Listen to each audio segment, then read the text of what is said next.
Nepotism. देखो दोस्तों, आपने भी बहुत दिनों से देख रहे होंगे कि नेपोटिज्म के ऊपर काफी सारे विवाद हो रहे हैं, इंस्टाग्राम पर, ट्विटर पर, यूट्यूब पर, और जितने भी सोशल मीडिया है सब में। तो मुझे लगा कि मुझे भी अपने कुछ पर्सनल व्यूज इस टॉपिक से रिलेटेड शेयर करना चाहिए, तो इसलिए ये वीडियो बनाया दोस्तों। पहले मैं आपको बता दूं कि ये मेरा न्यू चैनल है, और अगर मेरे टाइटल से बहुत लोगों को लगेगा कि मैं इसमें किसी के अगेंस्ट भी बोल रहा हूँ, तो इसके लिए तो ऐसा नहीं है, मैं किसी के अगेंस्ट में नहीं बोल रहा हूँ, ना ही किसी के साथ के लिए बोल रहा हूँ, बस मैं अपने पर्सनल व्यू शेयर कर रहा हूँ। अगर मेरी वीडियो पसंद आए तो इसे लाइक कर देना, और अगर अच्छी लगे तो लोगों को शेयर भी करना। बिना टाइम के वेस्ट करते हुए चलिए मैं वीडियो को स्टार्ट करता हूँ। एक कहानी है जो सबको सुनानी है, चलने वालों की तो रूह भी जलानी है। एक कहानी है जो सबको सुनानी है, इनकी भूख भी तो मैंने ही मिटानी है। एक कहानी है जो सबको सुनानी है, चलने वालों की तो रूह भी जलानी है। एक कहानी है जो सबको सुनानी है, इनकी भूख भी तो मैंने ही मिटानी है।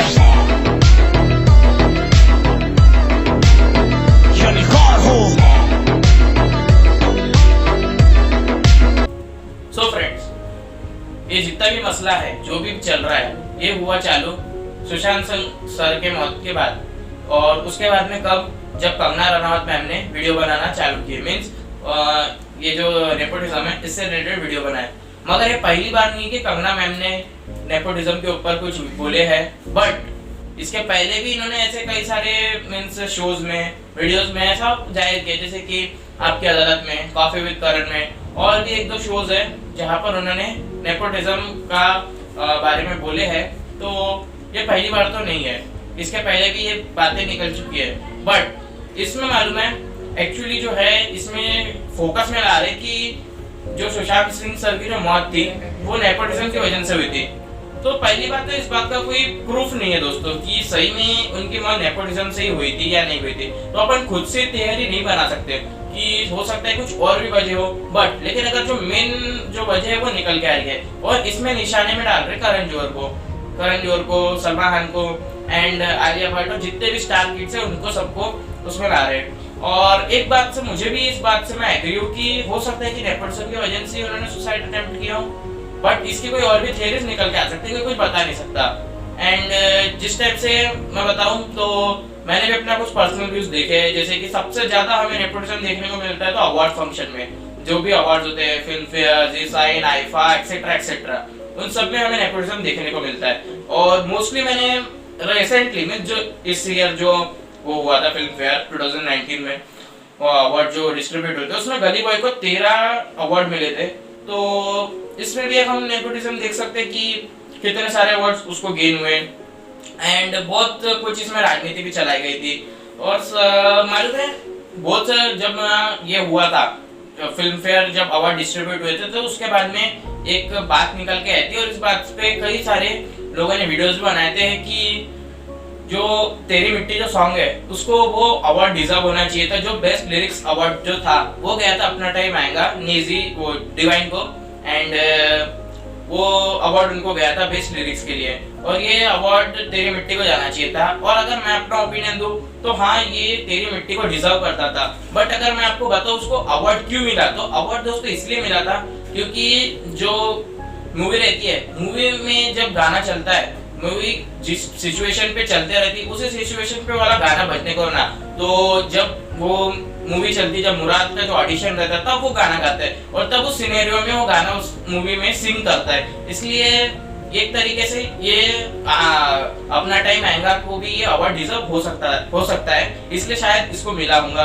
बट इसके पीछे भी कुछ और राजनीति हो सकती है। ये मेरी थियरी थी, इसलिए मैंने आपके सामने शेयर की। बट अगर फिर भी मैं अपना पूरा 100% ओपिनियन से बोलूं तो तेरी मिट्टी सही में डिजर्व गाना था, उसके लिरिक्स से लेकर उसके बाद जो उसमें जो म्यूजिक यूज किया था और जिस टाइप से बी प्राक सर ने उसको गाए थे, सब मींस ओवरऑल अच्छा गाना था।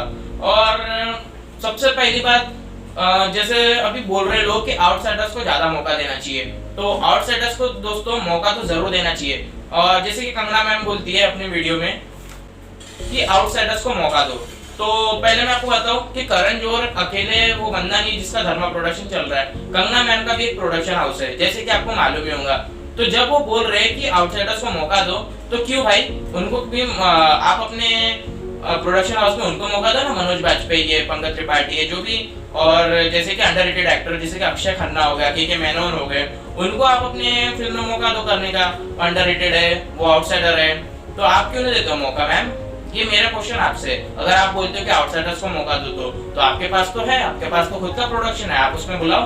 तो अगर आप पब्लिक मेरे बात से अगर सहमत हो तो आप इस वीडियो को ज्यादा शेयर करिएगा और ज्यादा से ज्यादा लोगों को बताइएगा कि हाँ, अगर कंगना मैम का प्रोडक्शन हाउस है तो वो आउटसाइडर्स को मौका देना चाहिए। तो ये मेरा पर्सनल व्यूज था इस बात से लेकर। और थर्ड बात तो ये, जैसे कि आपको मालूम ही होगा कि कई सारी हमारी मूवीज को नेशनल अवार्ड मिले हैं। जैसे कि एक सबसे भद्दा मुझे ये लगा था जब कौन सी मूवी को नेशनल अवार्ड मिला था दोस्तों, अक्षय कुमार के रुस्तम को। तो अक्षय कुमार की रुस्तम जो मूवी थी वो मे बी 2016 की मूवी थी और वो मूवी को नेशनल अवार्ड मिला था। अब पता नहीं क्यों उस मूवी में उन्होंने ऐसा क्या देख लिया अक्षय कुमार के एक्टिंग में और क्या देखे तो उस मूवी में कि उसको नेशनल अवार्ड घोषित कर दिए। तो उसी के अगेंस्ट में ऐसी कई सारी मूवीज आई थी दोस्तों, उसी साल 2016 में रिलीज हुई थी, जैसे कि अमिताभ बच्चन की पिंक जो कि नेशनल अवार्ड डिजर्विंग थी, और आमिर खान सर की दंगल आई थी उस साल, वो भी डिजर्विंग थी, नेशनल अवार्ड मिलने लायक। और सबसे मेन अगर किसी को अवार्ड डिजर्व हो रहा था तो वो रणदीप हुड्डा के सरबजीत मूवी में, अगर आप मूवी देखे होंगे, देखो ये मूवी ज्यादा चर्चा में नहीं आई थी क्योंकि काफी कम बजट की मूवी थी और कोई बड़े मींस ऐश्वर्या राय बच्चन छोड़ के कोई बड़े मींस स्टार कास्ट का वहाँ पे नाम नहीं जुड़ा था, छोटे मोटे एक्टर थे, रणदीप हुड्डा उसमें, ऐसा उस जमाने में। तो ऐसा है, तो उस मूवी को सही में नेशनल अवार्ड डिजर्विंग मूवी थी। देखो उसमें अगर आप रणदीप हुड्डा सर की एक्टिंग को अगर ऑब्जर्व करोगे तो उसमें रह जाओगे। देखो जिस टाइप का उनका फिजिकल मेंटेनिंग था उस मूवी में, अगर आपने वो मूवी देखे होंगे तो बिल्कुल ऐसी हो गए थे वो। उन्होंने सही में ऐसी अपने आप की बॉडी फिटनेस बनाए थे उस मूवी के ढलने के लिए और उन्होंने काफी मेहनत की थी उस मूवी के लिए। उसमें जो उनकी एक्टिंग थी वो बहुत अच्छी थी, उनकी एक्टिंग सही में बहुत अच्छी थी, कोई भी नहीं बोल सकता कि उनकी एक्टिंग खराब थी उस मूवी में। तो ये है दोस्तों, तो ये है nepotism means Akshay Kumar sir को वो मेरे हिसाब से तो रुस्तम के लिए अवार्ड नहीं देना चाहिए था। अब वो क्यों मिला, कैसे मिला, क्या राजनीति थी, तो ये है। अगर आप सोच रहे होंगे कि नेशनल अवार्ड के पीछे कोई राजनीति न रहती तो ये गलतफहमी अपने मन से निकाल दीजिए दोस्तों, इसमें भी राजनीति चलती है और मैंने खुद अपनी आंखों से देखा भी है। और दूसरी मैं बात करता हूँ दोस्तों फिल्म फेयर की। तो फिल्म फेयर तो कई सालों से मतलब यही चलते आ रहा है कि जो स्टार किड्स है वही मतलब आके वो होस्टिंग करते हैं, उनके बड़े माता पिता जो रहते हैं वही आके होस्टिंग करते हैं और उनको उनके हाथ से अवार्ड देते हैं। और ये तो मुझे बहुत भद्दा लगा था 2019 में कि जो बेस्ट जो फीमेल एक्ट्रेस का वो गया था, best debut for female actress जो अवार्ड गया था वो गया था आलिया भट्ट को। तो ये आलिया भट्ट का डिजर्विंग थी। देखो वो जो अवार्ड गया था उसको गया था गली बॉय मूवी के लिए। तो अगर आप खुद अगर उसका जो स्क्रीन टाइमिंग था उस मूवी में कैलकुलेट करोगे तो 20 से 25 मिनट, हार्डली चलो 35 मिनट्स का उसका स्क्रीन टाइमिंग था उस मूवी में। लेकिन उसी के अगेंस्ट में अगर आप मर्दानी 2 के रानी मुखर्जी को कंपेयर करोगे तो उसने तो पूरी मूवी को अपने ढंग से चलाया था और जिस टाइप से उन्होंने उस मूवी का क्लाइमेक्स दिया था वो तो सही में देखने लायक रह जाते हैं। आपके रोंगटे खड़े हो जाएंगे वो मूवी को देखिए अगर आपने नहीं देखे होंगे तो। मर्दानी 2 वो मूवी मींस रानी मुखर्जी की बहुत अच्छी मूवी है जो लास्ट ईयर रिलीज हुई थी। और उसमें जो नेगेटिव रोल जो किए थे विशाल जेठवा, और विशाल जेठवा एक यंगर मतलब अभी मीन इंडस्ट्री में नए हैं, लेकिन उनकी मे भी शायद पहली फिल्म है कि कौन से मूवी को कंफर्मली नहीं मालूम, लेकिन उनकी जो नेगेटिव एक्टिंग थी इस मूवी में वो बहुत अच्छी थी, बहुत अच्छी। मींस आपको उसको वो देखने के बाद आपको नफरत हो जाएगी, ऐसी एक्टिंग किए थे उन्होंने। मैं खुद उनको जो एक्टिंग कर रहे थे उन्होंने वो देखते रह गया था। तो कुछ अवार्ड उनके लिए भी डिजर्व हो रहे थे, उनको वो अवार्ड देना चाहिए था। तो ये था मेरा पर्सनल ओपिनियन। और देखो जितने भी छोटे कैरेक्टर्स मतलब जो छोटे एक्टर्स है जैसे कि हमारे मनोज बाजपेयी हो गए, रणदीप हुड्डा, विकी कौशल एंड विकी कौशल तो चलो छोड़ ही दो, जब से उन्होंने उरी प्रमोट किए, उरी मूवी बनाया तब से उनका फैन बेस अलग ही हो गया, इंडस्ट्री में उनको एक अलग ही पहचान मिल गई। लेकिन अगर मैं बात करूं नवाजुद्दीन सिद्दीकी की, मनोज बाजपेयी की, के मेनन की, पंकज त्रिपाठी की और जैसे कई सारे एक्टर्स है और भी बहुत सारे एक्टर्स है नाम है जिनके मुझे मालूम है। और ऐसे कई सारे अंडररेटेड एक्टर्स है जैसे कि अक्षय खन्ना सर हो गए और के मेनन सर हो गए। तो इनको मालूम है अवार्ड फंक्शन में बुलाते नहीं है लोग, जितने भी आई हैं इनको अवार्ड फंक्शन में ना ही बुलाते और इनको ना ही अवार्ड मिलते हैं। देखो ऐसे कई सारी मूवीज आई है जिसके कंटेंट बहुत अच्छे थे, जैसे कि ब्लैक फ्राइडे एक मूवी आई थी। देखो ये जो है ये अनुराग कश्यप सर है, ये इनकी फोटो मैंने ऐसी नहीं लगा के रखा मेरे स्टूडियो में, मैं इनको अपना भगवान मानता हूँ, मैं इनसे इंस्पायर होता हूँ, इसलिए मैं इनको बहुत मानता हूँ। इनकी मैं हर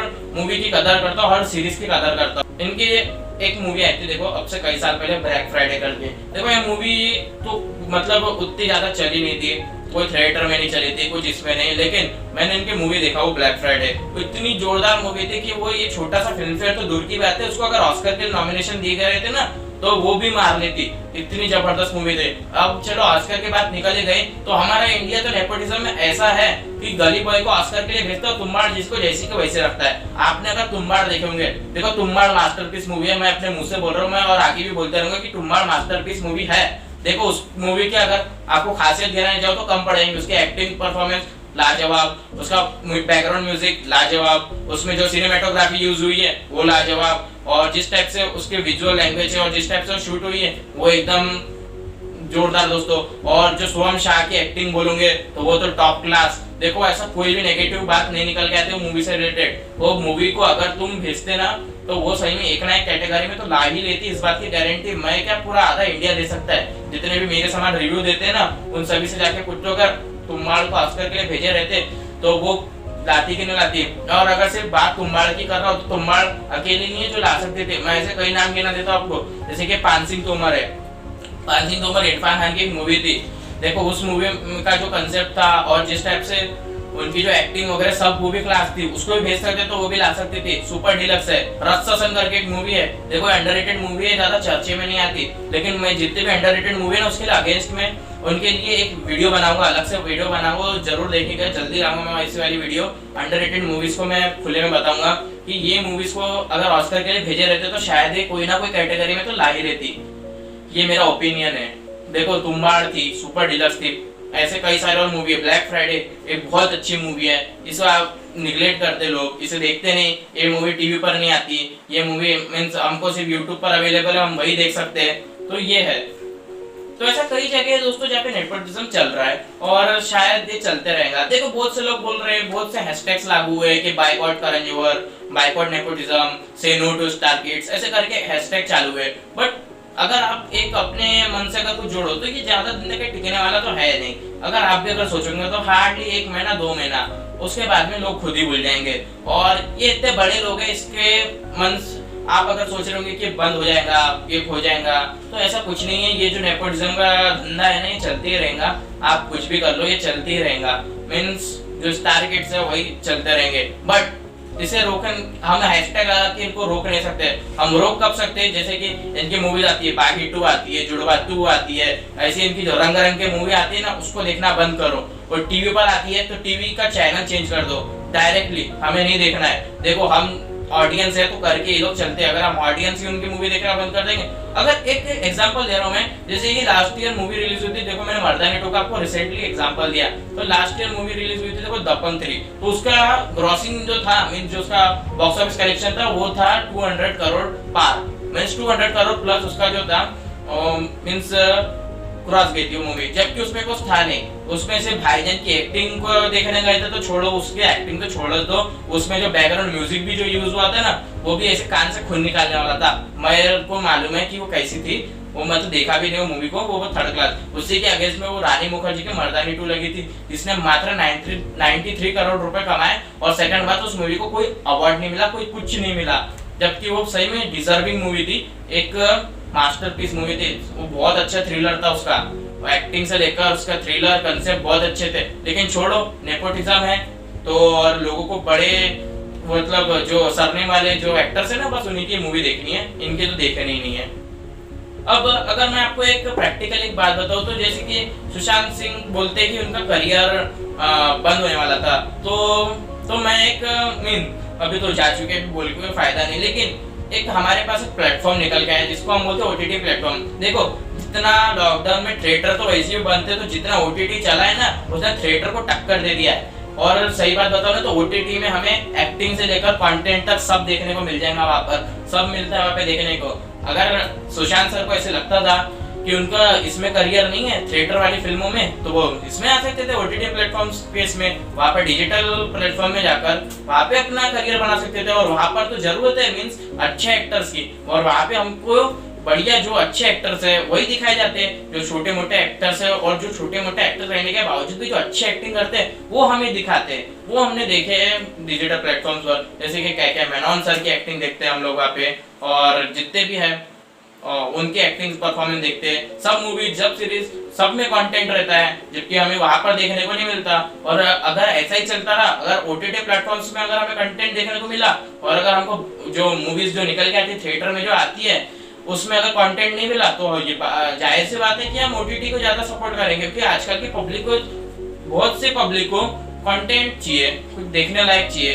तो अगर उनको वही देखना है तो वो काय को थिएटर में जाएंगे, वो तो ओटीटी प्लेटफॉर्म्स पर एंजॉय कर सकते हैं ना। अगर कुछ अच्छा देखने को मिल रहा है तो हम क्यों फिर उसके बाद में, हम तो ऐसे ही निगलेक्ट कर लेंगे फिर उसको। देखो ये सोच लाओ, देखो मूवी अगर आप थिएटर में भी जाके देख रहे हो तो कोई बड़े सरनेम से जुड़े हुए एक्टर की मूवी देखने मत जाओ, किसी के नाम से मत देखने जाओ, कोई बड़े प्रोडक्शन का नाम जुड़ा है तो वैसा मत देखो। छोटी मूवीज भी आती है, जैसे कि मैं एक मूवी देखा मसान विकी कौशल की डेब्यू मूवी थी, एंड जो मूवी थी वो उसका जो कलेक्शन अगर निकाले अपन तो हार्डली कुछ 5 से 6 करोड़ उसका कलेक्शन था। और जब वो मूवी रिलीज हुई थी ना तो उसी के साथ में रिलीज थी बजरंगी भाईजान। देखो हम ऐसा नहीं बोल रहा कि बजरंगी भाईजान बुरी मूवी थी, बजरंगी भाईजान बहुत अच्छी मूवी थी। और लेकिन जो मसान तो सही में एपिक मूवी है, वो सही में बहुत प्यारी मूवी है। उसका जो एक्चुअली जो उसकी स्टोरी है ना, बहुत अच्छी स्टोरी थी, उसमें जो एक्टिंग थी विकी कौशल की, ऋचा चड्ढा की, तो वो बहुत अच्छी थी। हमें वैसी वाली मूवीज को सपोर्ट करना चाहिए। अगर ऋचा चड्ढा की बात नहीं हुई तो मैं बात करता हूँ सेक्शन 375 की। देखो ये मूवी लास्ट ईयर रिलीज हुई थी दोस्तों, और देखो मैंने आपको एग्जांपल दिया अंडररेटेड एक्टर में अक्षय खन्ना का, तो अक्षय खन्ना और ऋचा चड्ढा दोनों अगेंस्ट में एक दूसरे के एक मींस कोर्ट कचहरी के ऊपर बेस्ड, रेप केस के ऊपर बेस्ड मूवी थी सेक्शन 375। देखो रेप केस के ऊपर ऐसे कई सारी मूवीज और सीरीज निकल के आ चुकी है, लेकिन इसमें जो दिखाया था वो यूनिक था। मतलब इसमें अलग ही काइंड की स्टोरी लाइन हमारे सामने रखी गई थी, और इस मूवी को लोगों ने थिएटर में एंजॉय ही नहीं किया, क्योंकि उस ड्यूरेशन में काफी बड़ी मूवीज में भी निकल के आई थी, मुझे अच्छे से मालूम है, और इस मूवी को ज्यादा लोगों ने एंजॉय नहीं किए थे। लेकिन अगर ये मूवी कि अगर मैं बात करूँ ना तो इस सही में बहुत अच्छी मूवी थी। इसको सही में कोई ना कोई कैटेगरी में तो अवार्ड देना ही था मींस, और फिल्म फेयर में इसको ज्यादा अवार्ड के तो छोड़ो, जो इसके जो मेकर्स थे उनको इनवाइट भी नहीं किया था मेरे हिसाब से। तो ये बुरी बात है, ये नेपोटिज्म है, ये गलत है। तो यही अगर चलते रहा ना तो हम ऑस्कर नहीं ला सकते। अगर आपका सपना है, अगर आपको भी देखना है, अगर आपको हमारे इंस्टाग्राम की स्टोरी में देखना है कि कांग्रेचुलेशंस कि इंडिया डिजर्व ऑस्कर, तो ये गलत है। फिर ये ऐसा नहीं हो सकता अगर नेपोटिज्म चलते रहा तो। बहुत कुछ है दोस्तों ऐसा कहने के लिए, मेरे पास बहुत कुछ है। अगर मैं बताने गया तो वीडियो बहुत ही ज्यादा लॉन्ग बन सकती है बहुत, और मैं चाहूँ तो इसको शॉर्ट में भी निपटा सकता हूँ अपने मन से। कुछ भी सुशांत सिंह सर की थियरी बना के मैं 5 मिनट की वीडियो में 100-150 ऐसी व्यूज बटोर सकता हूँ। लेकिन क्यों बटोरूं? मेरे को उनको टॉपिक में लाना ही नहीं है, मेरे को उनको अभी टॉपिक में फेस ही नहीं कराना है। मतलब मेरा जो वीडियो है उसमें उनको क्यों बयां करूं, क्यों मैं किसी के अगेंस्ट में बोलूं। मैं तो सिर्फ सच्चाई बताना चाह रहा हूँ इस वीडियो में लोगों को, कि सच्चाई सुनो, कंटेंट को सपोर्ट करो, तो ना कि जो बड़े स्टार कास्ट है, स्टार किड्स के बच्चे, उनकी जो बड़े सरनेम से रिलेटेड मूवी आती है उनको ना करो। अब अवार्ड्स की अगर मैं बात ही नहीं करना चाहता, क्योंकि सही में वो बिका हुआ है। अनन्या पांडे को बढ़िया वाला अवार्ड मिलता है, उसके अगेंस्ट में रानी मुखर्जी को नहीं मिलता। तापसी पन्नू की गेम ओवर मूवी आई थी लास्ट ईयर, वो बहुत अच्छी मूवी थी, एक थ्रिलर मूवी थी। चलो उसको तो नाम कम से कम नॉमिनेशन में तो भी लाना था, वो मूवी तो नॉमिनेशन में भी नहीं आई किसी के। तो ये बोलना बहुत बुरा लगता है मेरे को। Means Taapsee Pannu such a talented actor, Bhumi Pednekar वो टैलेंटेड है, कंगना रनावत बहुत टैलेंटेड है, उनको नहीं मिलता अवार्ड्स और ये सड़े से लोगों को मिलता है, तो ये अच्छा नहीं लगता ना। तो यही नेपोटिज्म चलता है। हो सकता है अगर मान के चलो ओटीटी प्लेटफॉर्म्स को अगर हम ज्यादा बढ़ावा दें, क्योंकि हमें वहाँ पे कंटेंट ज्यादा देखने मिलता है, तो मे बी ये जो फिल्म फेयर या आईफा है ये ऐसे बंद हो जाएंगे। फिर उसके बाद में ये ओटीटी का क्रेज ज्यादा बढ़ जाएगा लोगों में, तो फिर हम उनको ज्यादा सपोर्ट करेंगे, और है कि नहीं दोस्तों। तो ये है हमारी सोच। तो मेरा कहने का यही मोटो है, अपनी सोच सुधारो, कंटेंट को बढ़ावा दो, ना कि नेपोटिज्म को। बस यही मेरी सोच है, यही मेरा कहना है। किसी के अगेंस्ट में मैंने कुछ नहीं बोला, किसी के लिए कुछ नहीं बोला मैंने अपनी इस वीडियो में। सहमत हो तो लाइक कर देना, अगर चाहते हो कि ज़्यादा से ज़्यादा लोगों को पता चले तो ये वीडियो को शेयर कर देना, और अगर चैनल पे नए हो तो हार्डली सब्सक्राइब कर देना, और क्या। एंड पहले मैं बता देता हूँ आपको कि खुद भी अपने मन से थियरी मत बना के जोड़ के कुछ मत बोलो अभी फिलहाल तो। मीन्स हमें नहीं मालूम सच्चाई क्या है, और कोई भी नहीं जानता जब तक है पूरी रियल थियरी सामने नहीं आ जाती तब तक कि कुछ मत बोलो, आप किसी को ब्लेम मत करो। ये मेरा कहने का मोटो है। तो ये बात को ध्यान में रखो दोस्तों कि किसी को डायरेक्टली ब्लेम मत करो। किस जो भी है, मैं तो नाम नहीं ले रहा उनके, लेकिन वो अगर गिल्टी है, वो अगर कल्प्रिट है तो उनको जरूर सजा दो, उनको जरूर उनके लिए कुछ बोलो। लेकिन जब तक सच्चे सामने नहीं आते तब तक प्लीज प्लीज कुछ मत करो। बस यही बोलना था दोस्तों मेरे को। तो मिलूंगा आपसे नेक्स्ट वीडियो में, तब तक के लिए जय हिंद, वंदे मातरम।